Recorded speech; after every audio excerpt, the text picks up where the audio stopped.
ఆనందకరం. మా సోదరులు బాలకృష్ణ గారికి నా హృదయపూర్వక నమస్కారాలు.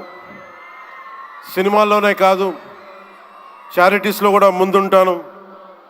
ఆ చారిటీస్ని గుర్తించే నరేంద్ర మోదీ గారి నాయకత్వంలోని కేంద్ర ప్రభుత్వం వారికి పద్మభూషణ్ అవార్డు ఇచ్చి,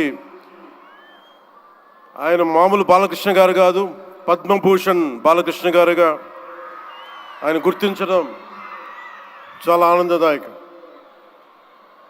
28 సంవత్సరాలు పూర్తి చేసుకున్న ఈ సందర్భంలో ఎన్టీఆర్ ఈ ట్రస్ట్కి చాలా అద్భుతమైన భవిష్యత్తు ఉండాలి, ఇంకా వేలాది మందికి సహాయం చేయాలి. నాకు చాలా ఆశ్చర్యం కలిగించింది. చాలా సైలెంట్గా చేసుకెళ్ళిపోయే ట్రస్ట్ ఇది. నాకు ఎలా తెలిసేది ట్రస్ట్ గురించి అంటే, చాలామంది డాక్టర్సు విదేశాల నుంచి వచ్చి అక్కడ విదేశాల్లో మేము డబ్బుల కోసం చేస్తాం, కానీ దేశానికి వచ్చి ఎన్టీఆర్ ట్రస్ట్కి వచ్చి చాలామంది గొప్ప ఆంకాలజిస్టులు వాళ్ళందరూ వచ్చి సేవలు చేయటం ఎంత స్ఫూర్తిదాయకమో ఎన్టీ రామారావు గారిది తెలుస్తూ ఉంది.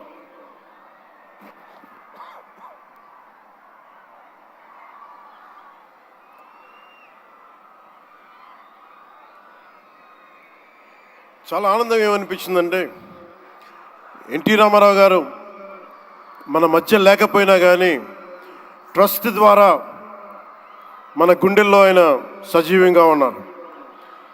సహాయం పొందిన ప్రతి ఒక్కరు కూడా ఆయన పేరుని మననం చేసుకొని ఆయన ఒక